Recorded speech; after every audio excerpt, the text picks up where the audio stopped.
Hello, it is another Wednesday night and I'm here as usual for what we usually do here Wednesday nights. Tonight it is a thrilling package which opens with the reopening of some borders. Great news for importers and exporters. 300,000 Nigerians are also in for some good time as government opens a housing scheme website. You want to benefit? Then stay here to find out how. The latest issue trending is the NIN number for SIM card registrations. Concerns are mounting. The National Assembly has intervened. NIMC has reacted. We have it all. What is the latest from Kankara? You know Kankara, don't you? We have a situation report. All the above, plus the latest news on COVID-19 resurgence and safety as the Yuletide is here. Now, all these are not by any means all that we have. There is a lot more. So I tell you, if you miss it, you miss out. Be sure you're not told what we give out on NewsExtra tonight. After all, the taste of the pudding is in the eating. I am Fatima Umar Buba and this is NewsExtra. I welcome you. And we begin with fact. President Muhammadu Buhari has approved the immediate reopening of 4 land borders. This follows the recommendation of a committee chaired by Minister of Finance, Budget and National Planning, Zainab Ahmed. State House correspondent Jide Onifade reports on this and other deliberations at the Federal Executive Council meeting held this Wednesday at the Presidential Villa, Abuja. First, four land borders. The first one is the Seme border in the southwest. Second is Ilela border in the northwest. The third is Maigatari border in the northwest. And the fourth is the Nfum border in the south side. Minister of Finance, Budget and National Planning, Zainab Ahmed, briefed the press after the Federal Executive Council was taken after careful and detailed deliberations on the report submitted by the committee. A partial closure was announced in August 2019, and 2 months later, the country altered all trades via land borders as a result of frustration with the smuggling in of rice and illicit exports. While the remaining borders are directed to be open on or before 31st of December 2020. Mr. President has also directed that the reopening of the borders, while the borders are being reopened, that the ban on the importation of rice, poultry and other banned products still subsists and will be implemented by the border patrol team. The issue of smuggling of prices in the country has been driven practically. Very important was the issue of the importation of small arms and weapons into the country. That also has been stopped. And like I said, we are hoping and we are sure that this time around that our security agency will be able to see to it that doesn't occur again. Speaking of the resurgence of COVID-19 cases in the country and the need for Nigerians to observe all protocols, Minister of Health Osage Hanire says prevention is still better than cure. Of course, giving themselves the first. So if we are able to get our own, I think it should be like January. Though the meeting was presided over by Vice President Yemi Osinbajo, President Muhammadu Buhari joined the meeting virtually from Daura.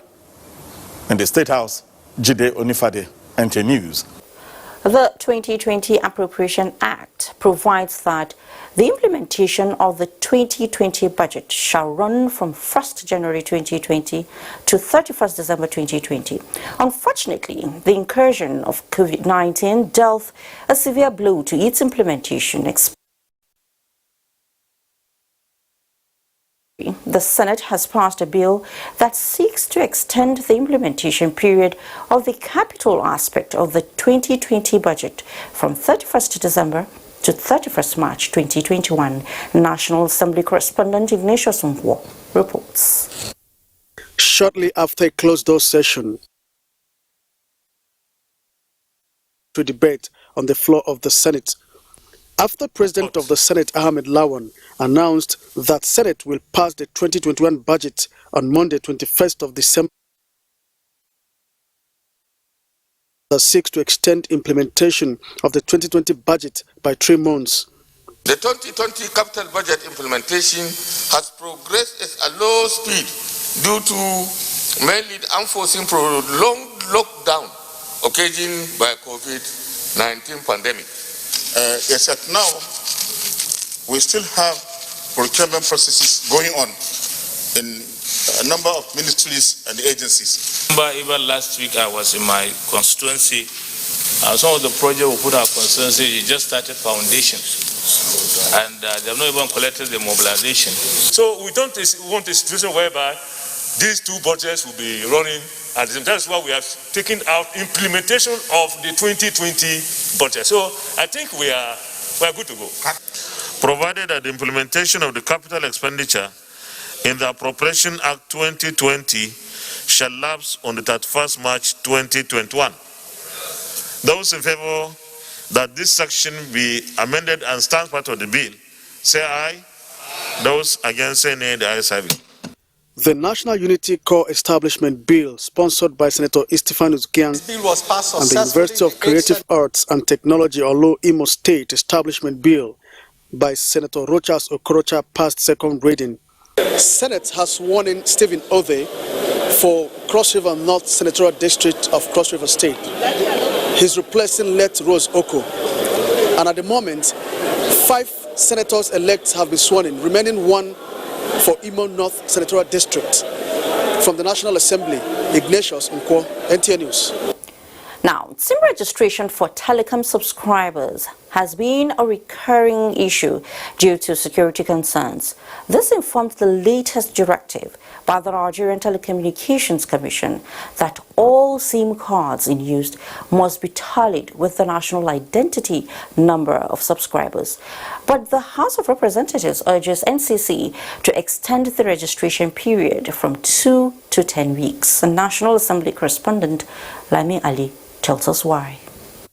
The matter of urgent public importance from Minority Leader Ndudi Elumelu noted that the 2-week period, effective from 16th to 31st December 2020, issued to subscribers to submit their national identity number or risk being disconnected, will cause untold hardship to millions of Nigerians. Trying to enforce this policy in a period where most Nigerians are gearing up for Christmas festivities may lead to stampede in the process of rushing to get registered, which could lead to unnecessary death and injuries. All the telecommunication providers are serving as agents of NIMSI now.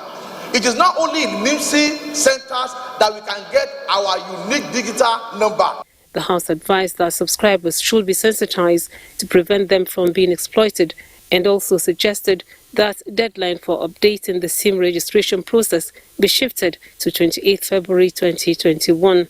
The House at plenary resolved to investigate the ongoing recruitment exercise into the Nigerian Security and Civil Defense Corps and Nigerian Immigration Service, as moved by Representative Ibrahim Kau. Many of our constituents are complaining that they have been deprived the opportunity to participate in the exercise. Also to be investigated is the murder of the owner of a commercial farm in Oyo State, as moved by Representative Moraino Ajibola. The killing of Dr. Fatai Aborode is one of the numerous of such incidents. At this axis of Oyo State has been prone to violent attacks by criminal elements. A bill to amend National Agency for Food and Drugs Administration and Control Act, sponsored by Representative Tanko Sununu, and the bill to establish Federal University of Technology Okija, Anambra State, sponsored by Representative Judy Moma, were passed at second reading. while the Constitution Review Bill on age limits for aspirants to certain political offices from Representative Bideki was stepped down to allow for wider consultations. A bill seeking amendments of 2020 Appropriation Act to extend expiration period of capital expenditure beyond 31st December was considered and approved. The COVID-19 pandemic, the distractions, we have had a lot of issues to do with the utilizations of funds in the agencies and ministries of government. And in order to address that problem, the government feels it's important we bring this bill for the consideration of honorable members so that this amendment could be effected. The defection of Representative Tajuddin Adeyemi, Oyo State, from SDP to APC was announced by the Speaker during plenary. From the National Assembly, Lami Ali, NTA News. Still on the NIN number and SIM card registration deadline, which is generating concerns, ICT correspondent Joseph Johnson caught up with the Director General, National Identity Management Commission to seek more insight, to find out if the commission is prepared for the task ahead. Nigerians are confused, somehow uneasy about the directive from the federal government through the Ministry of Communications and Digital Economy regarding the SIM registration update with NIN. Yeah. Could you give us more insight into what the directive entails and what it really seeks to achieve in the long run? Well, I believe that the minister will give more details, but from my own understanding is that we have been doing SIM registration since 2008, and also we have been doing the NIN registration from 2012.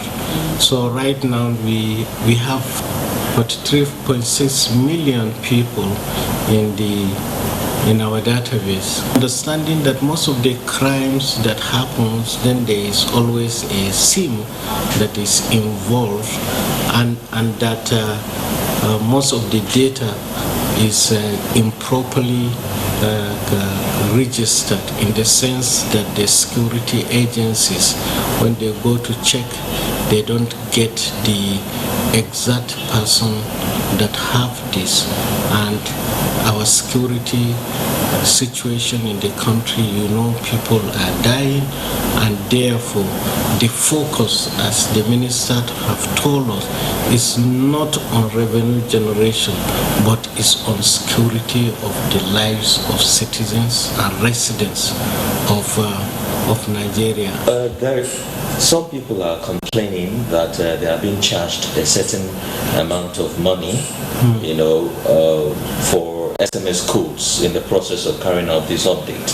Are there a certain amount of fee involved in this? And if you can, take us through the processes involved. Well, you see, we have the USSD code, *346# that you can use to now check for your NIN from the phone number that you have registered with. So hitherto we have been charging 20 naira for that service, and that service is a part of the telecommunication services. So you need a value add. You need the number from NCC, they don't charge for the number. You need a value add provider that will now integrate this number into the system. So when you pay that 20 naira, so half of it goes to the telco service, and then the remaining half is what the service provider and also NIMSI will get something so that to improve on its own activity. And I believe that in the 2 weeks is enough time for us to do a lot. So when we do that, whatever that we do, then government will decide the next. Okay, so you're saying for now there's no going back on the 2 weeks period, and after which SIMs that are not updated with the NIN would be blocked. Well, that is the government directive. So. Well, thank you so much, Joseph, for putting us through that. Now, it is true that COVID-19 has thrown a spanner in the wheel of a once lucrative global oil economy. While that is being managed, communities in Nigeria have been feeling the revolutionary impact of gas as alternative to fuel. The latest are those along the Ajakuta, Kaduna, Kano gas pipeline project corridor. For example, people of Kargo, a village in Igabi local government area of Kaduna State, are the latest beneficiaries of the project, as Lydia Sampson tells us. 6 months ago, President Muhammadu Buhari inaugurated the Ajakuta Kaduna Kano gas pipeline project. The Kaduna end is today at Kargo in Igabi local government area, and the experts here, mostly indigenous, are unanimous that the work is progressing steadily. Safety here is impeccable. As such, Obina Ibekwe, the health safety coordinator, and his team says it is embedded in their work ethics. We started with the haulage activities, moving the pipes from the Wari end to Kaduna, and we did that successfully and safely without any accidents. And 6 months after flag off of the project, there is no accident recorded, despite the heavy-duty equipment being used by more than 300 workers on site. A 27-year-old Mustafa Salisu, a father of one, is one of the youths engaged here. Prior to the commencement of the AKK pipeline project, Salisu was jobless, but now he's one of the natives benefiting from the AKK pipeline project. We are happy they came and gave us job. We thank them and we hope to learn a lot. Mustafa Salisu and 19 other youths in the community are now gainfully employed and are helping in educating the communities on the need to own and protect the project. For Kunle Awoni, the senior project manager, it is gratifying that the AKK pipeline project is equipping Nigerians with skills that will outlive the project. We are doing this project with 100% local capacity. We are priding ourselves with seeing from the lower cadre to the high level professionals that we have on this site are 100% Nigerians. Key players in the industry during an inspection visit applaud the progress so far recorded. High level of work that has been done, excellent quality and also excellent speed. I can see the potential of what will happen to these cities that this pipeline is crossing. It's going to make a huge difference for businesses. Businesses will have gas to run on, and it's going to employ a lot of people. Already this project is employing a lot of people. I see this as the beginning of transformation, of change, of the beginning of a great revolution, because this is a corridor that will create a lot of opportunities for Nigerians and a lot of development. We are crossing what we call the Ndoni Abo River crossing in River State that will deliver gas from the eastern part of the country into the western corridor. That means expanding gas supply into the Elf line, also making gas ready, and the AKK, it will be waiting for AKK to come up. The project is expected to be delivered in 24 months. From Kargo village in the Gabi local government area of Kaduna State, Lydia Sampson, NTA News. Good news from Kargo, I must say. In another development, the federal government is attracting investment for the production of cheap and clean fuel through agribusiness ventures at no cost. To this end, an agreement between Bionas Nigeria and the National Agricultural Land Development Authority is reached to make degraded lands productive. Benny Adams has that. This partnership between the federal government and Bionas Nigeria is twofold. One, it seeks to convert degraded land across the country into investment assets that will create millions of jobs, improve livelihoods, and two, produce clean fuel for the energy sector through cultivation. Our own is to provide an enabling environment, which is to make land available, degradable lands available, using the products to make sure that we checkmate our environment, checkmate erosions, and then correct the lost value of land. Jetrofa, a plant that thrives on degraded land supported only by intercropping and water, is to be used to produce the biofuel. So when a farmer plants Jetrofa, he becomes rich for life. And between now and the year 2045, the world will not be able to meet 45% of the total biofuel requirement globally at all. As custodians of land, the partners need the support of states for the project to put every land in Nigeria into productive venture, in addition to clean and cheap fuel for use. In Abuja, Benny Adams, NTA News. The peace-building process of the All Progressives Congress under the leadership of Governor Umar Malabuni Caretaker Committee is yielding desired result among party members in the south-south zone of the country. At a strategic stakeholders meeting in Abuja, members of the Progressives family from the zone equally agreed to strengthen and expand the party's acceptability. Salihu Abdullahi Gwanara reports. It is a convergence of key political actors from the 6 south-south states who are seen determined to share quality ideas while exploring the peace initiative of the APC in order to pursue a common political goal. Although the deliberation was behind closed doors, former national chairman of the APC, John Odige Oyegun, briefed the media on the resolutions of the meeting. APC in the South-South, we passed unanimously a motion of total and implicit confidence in the president, having gone through our issues and our problems, issues of leadership, issues of followership, and the rest of it, that we will now come together. See what the East is doing, another zone of Nigeria. They are moving en masse. Tsunami is coming to APC, and we, the South Side, we don't need to be consumed. And we need to put our house in order and come together. I want to tell you that this body, if we meet as often as possible, we'll be able to handle the problems of APC in South-South. The meeting also called on leaders to explore the APC membership and revalidation exercise as a tool to boost its support in the zone. 2 members, House of Representatives from Rivers State, who defected to the party, were formally received. In Abuja, Salihu Abdullahi Gwanara, NTA News. Anxiety heightens in Ankara. Parents troop Science Secondary School with hopes of hopeful news. Good to have you back on NewsExtra. The federal government this Wednesday officially opened a website for low-income earners to key